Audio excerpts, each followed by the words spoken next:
They threw her off the mat hard, not by accident, but on purpose. Laughed as she slammed into the edge, shoulders scraped raw on the rough flooring, breath knocked clean from her lungs. But Second Lieutenant Ava Ramirez stood up and started counting, not in anger, in seconds, because 30 seconds later, 5 elite Marines who mocked her lay broken on the ground. Ava didn't fight with rage. She fought with precision, the kind you only learn in missions that officially never happened. If you believe real strength doesn't make noise, subscribe now. This is just the beginning. The moment her boots touched the mat, the whispers began. She's just here to check a diversity box. They sent her to evaluate us? Second, Lieutenant Ava Ramirez didn't flinch. The training facility at Falcon Ridge smelled like sweat, rubber, and male resentment. Fluorescent lights buzzed overhead, casting harsh shadows across the mat as instructors circled like territorial wolves. The air was heavy with testosterone and doubt. Ava felt every pair of eyes track her movement, not curious, not cautious, but waiting for her to falter, to prove the rumors right. She adjusted the strap on her duffel and moved with the kind of quiet precision that made real fighters pause. Not one wasted motion, not one flicker of nerves. But the stillness in her shoulders wasn't calm, it was containment, the kind that comes from years of controlled aggression. Gunnery Sergeant Mills spotted her first. Square jaw, grizzled, built like a sandbag bunker, and just as warm. He crossed the mat with the deliberate pace of someone used to being obeyed before he ever spoke.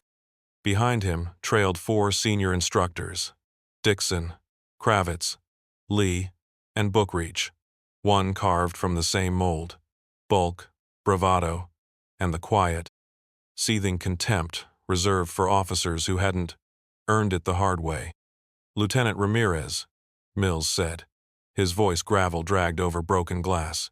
"Didn't expect HQ to send someone so compact." Ava looked up, her brown eyes steady. "Good things tend to come in tighter packages, Sergeant." The corner of Kravitz's mouth twitched.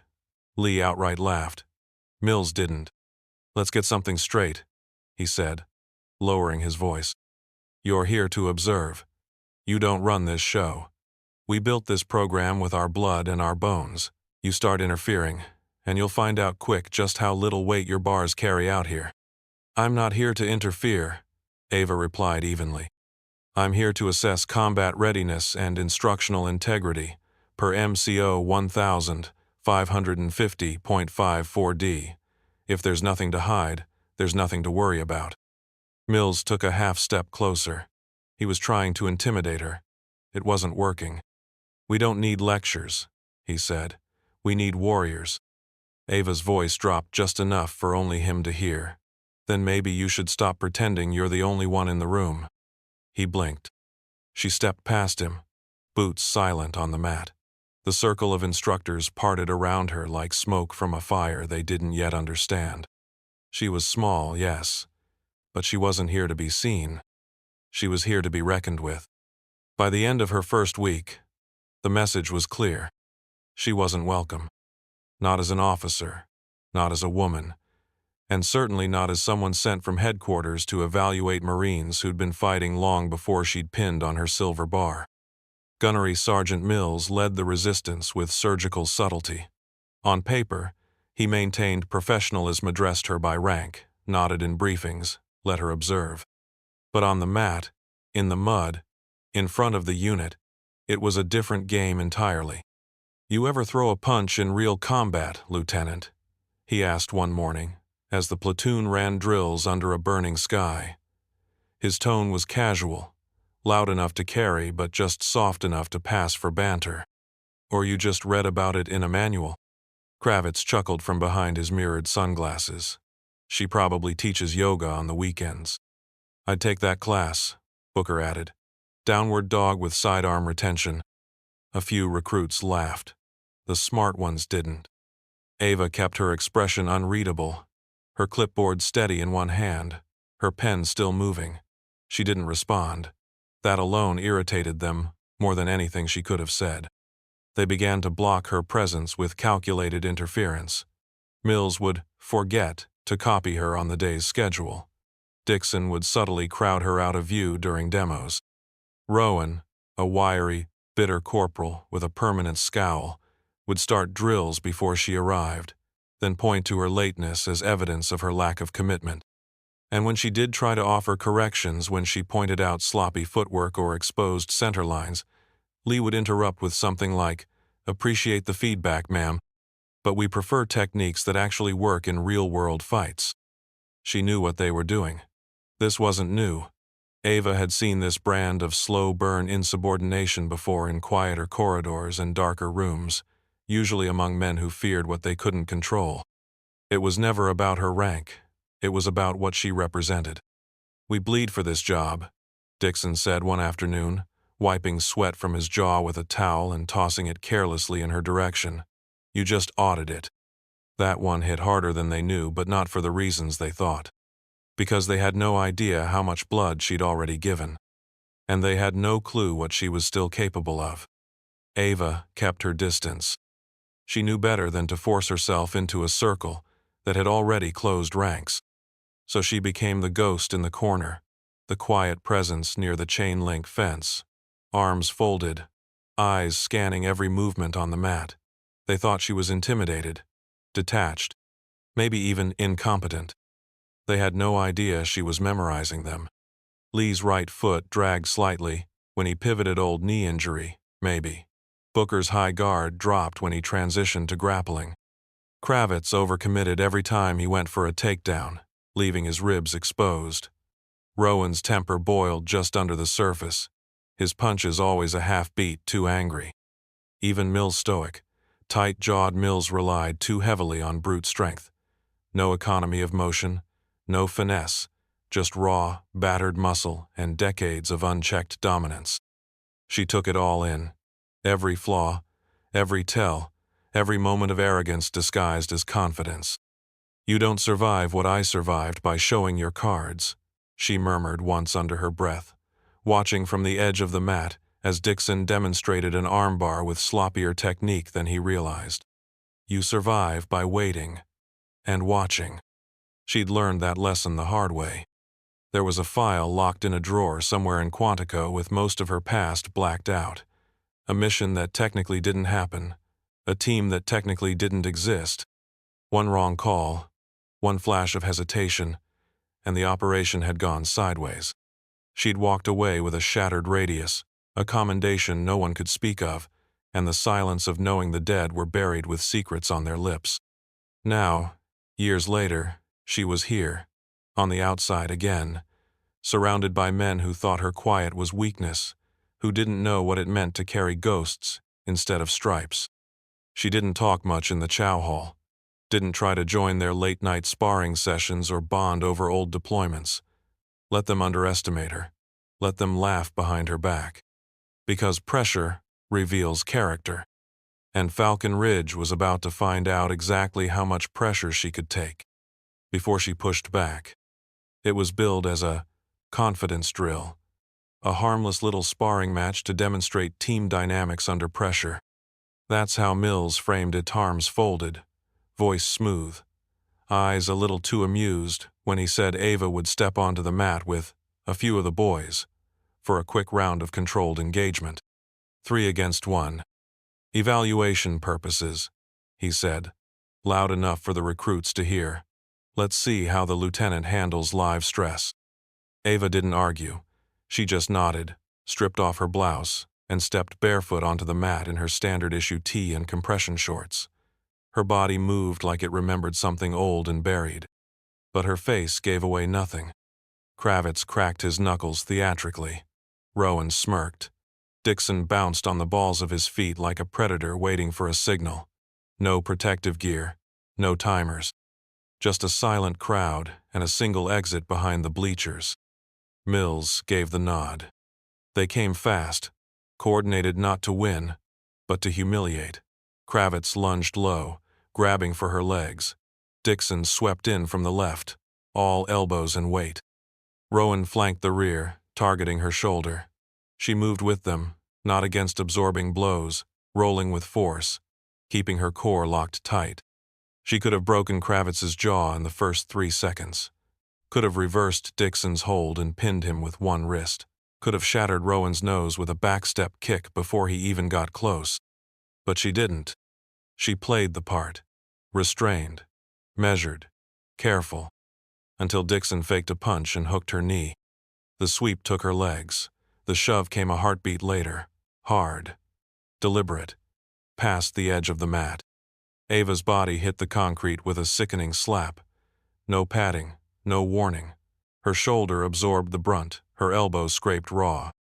The air left her lungs in one sharp gasp, and then the taste of blood bloomed on her tongue. The room exploded in laughter. Rowan clapped like he'd just won a prize fight. Kravitz high-fived Dixon. Mills didn't say a word, just watched from the corner, unreadable. Ava lay still for a moment. Not from pain. From calculation. Blood in her mouth. Pride in the dirt. 5 instructors grinning. And one quiet decision, forming cold, precise, irreversible. Let them laugh. They'd just started the clock. The barracks were quiet by midnight. Bunk lights off, boots lined up like soldiers along the wall. Breathing slow, and even from Marines who'd spent their day sweating and snarling through drills they thought defined them. Ava sat alone on the edge of her rack, towel draped around her neck, the scrape on her elbow still raw.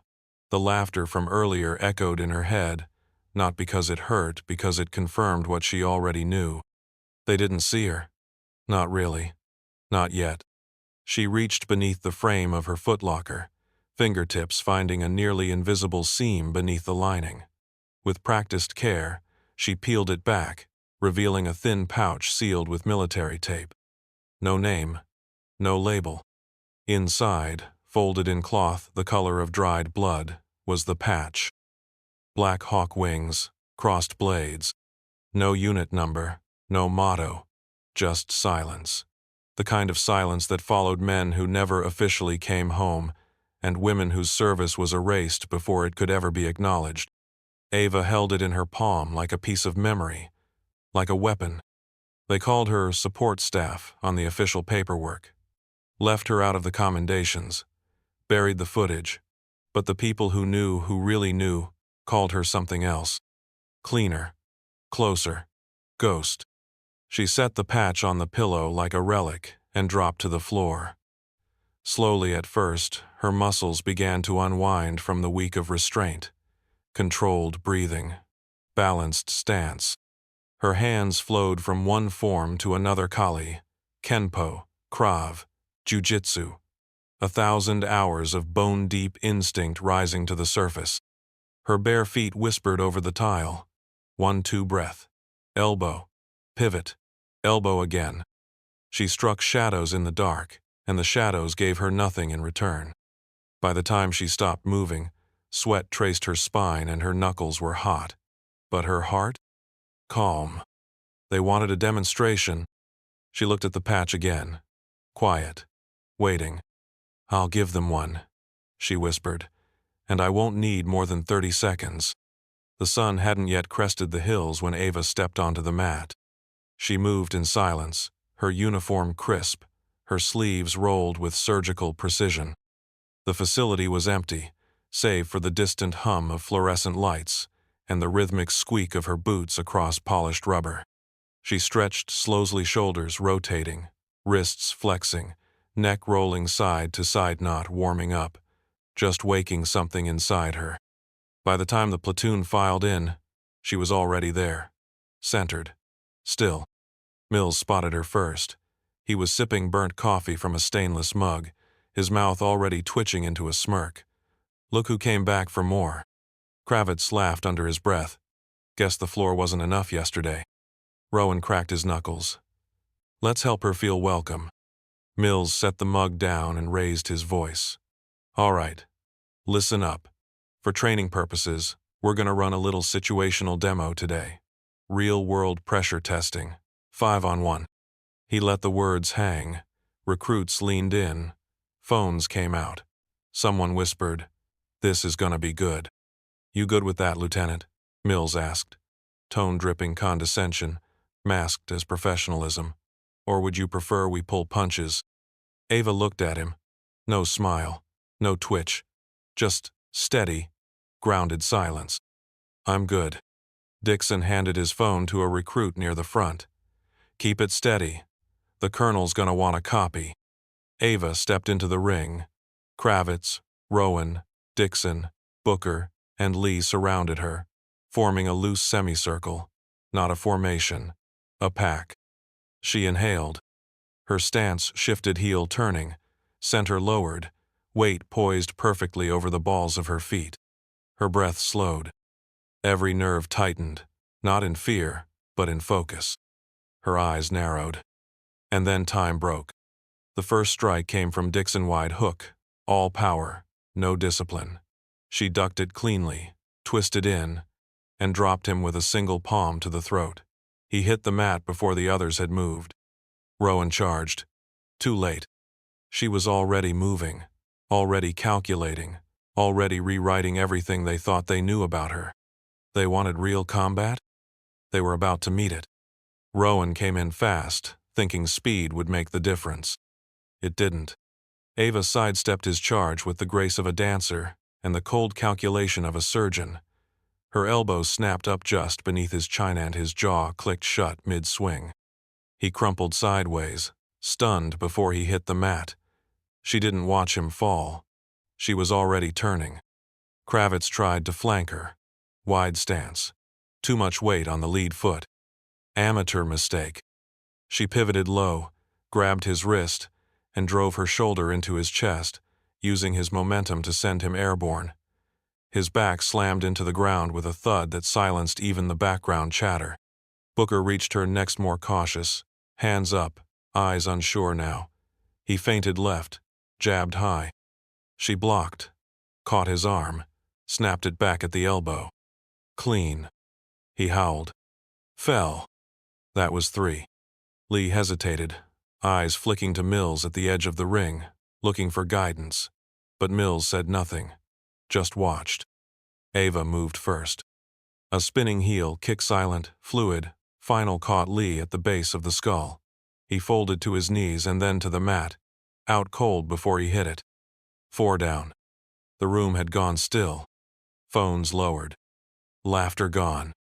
All that remained was the sound of Mills's boots on the mat as he stepped forward. His jaw was tight now. No grin. Just the weight of someone realizing too late he'd poked something ancient and dangerous. You done? He asked. Ava didn't answer. She stepped into his space. Mills threw a quick jab, testing her. She didn't flinch. He followed with a cross.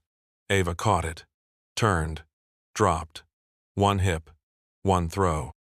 Mills slammed into the mat with the force of gravity and ego colliding all at once. He stared up at the ceiling, breath gone, eyes wide. Ava stood over him, calm and precise, not even winded. That's how real combat looks, she said, her voice even, clear, and deadly quiet. She looked up, gaze sweeping across every recruit and instructor now frozen at the edge of the mat. Any questions? No one answered. No one moved. 30 seconds had passed, and nothing would ever be the same again. By noon, the footage had already made the rounds of Falcon Ridge. By nightfall, it was climbing through back channels, like smoke through a vent, slipping past security flags and firewalls, with the urgency of myth becoming memory. No filters, no music, just 30 seconds of raw footage captured by a shaky recruit's phone, uploaded to a drive marked Demo 5 phone, and shared under the table. At first, just instructors. Then senior staff. Then someone forwarded it to a contact at Pendleton. It didn't take long to hit SOCOM. The file was flagged immediately, not for insubordination, but for technique, movement patterns, breathing control, target prioritization. Ava's style was something they hadn't seen in years, not outside black cell training exercises buried under levels of clearance most officers never knew existed. Someone in Arlington recognized the way she stepped offline, the telltale shift in her hips before a throw. The surgical precision that didn't belong in a training facility, it belonged in a kill house, under NVGs, with no names and no questions asked. Within hours, a call came through. It wasn't from Falcon Ridge. It wasn't from HQ. It was from DC, the kind of number that doesn't show up on call logs. She answered in the comms room, the door shut, the air thick with buzz and questions. "Lieutenant Ramirez," the voice said. Male. Calm. Civilian code overlaying command. "We saw the footage." A pause.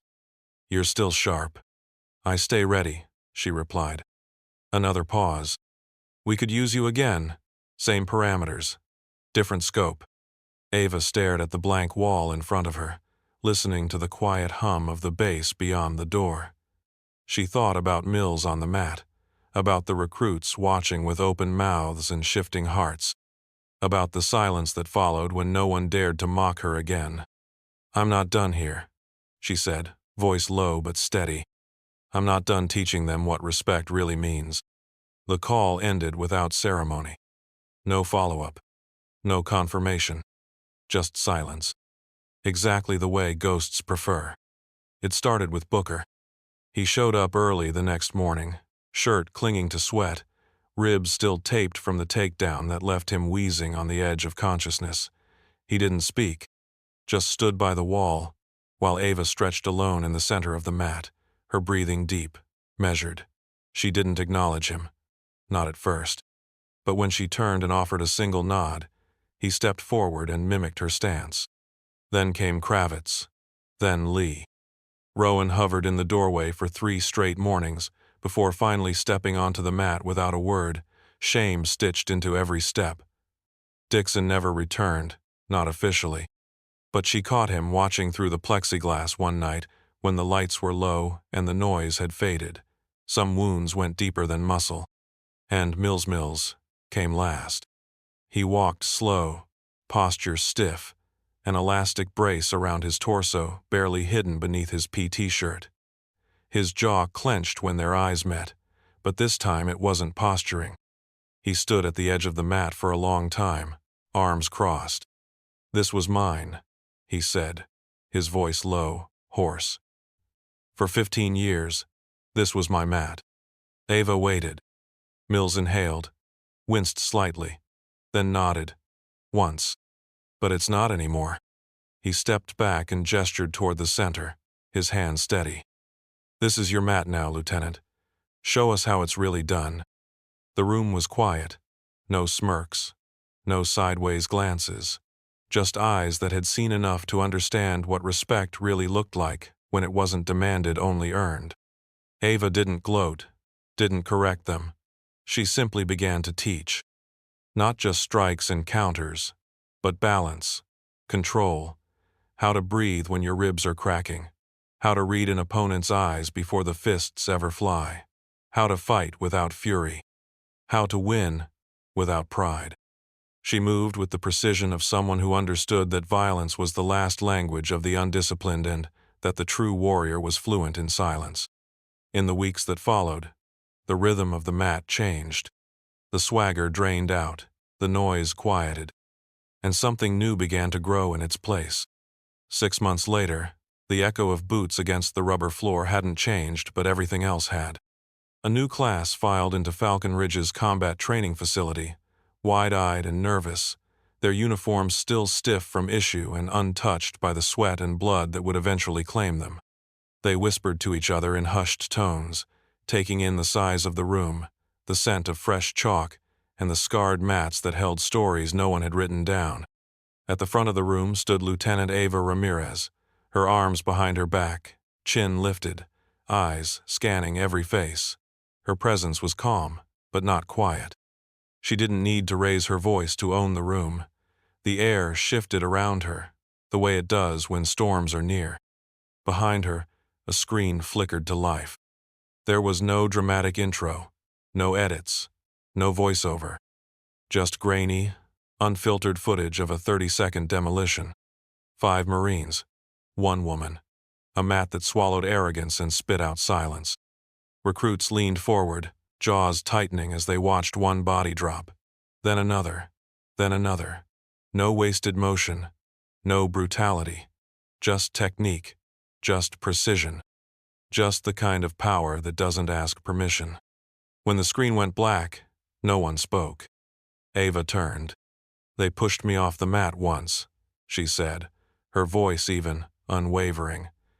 "And I thank them for it because that's when I remembered who I am." She stepped down from the platform, hands relaxed at her sides. "Some of you are big. Some of you are fast. Some of you don't even know what you are yet. But let me make one thing clear. This place doesn't care what you were before you walked through those doors. Neither do I. What matters is who you choose to become. On the mat. Under pressure. When no one's watching." She paused, letting her words settle like dust after impact. "If you want to survive this program, learn this: early respect is not given. It's earned. And strength isn't loud. It's measured." A dozen recruits nodded. A few swallowed hard. And somewhere in the back of the room, one recruit whispered what had already become legend. "She took down 5 Marines in 30 seconds. And every one of them knew. The story was real. And she was standing right in front of them.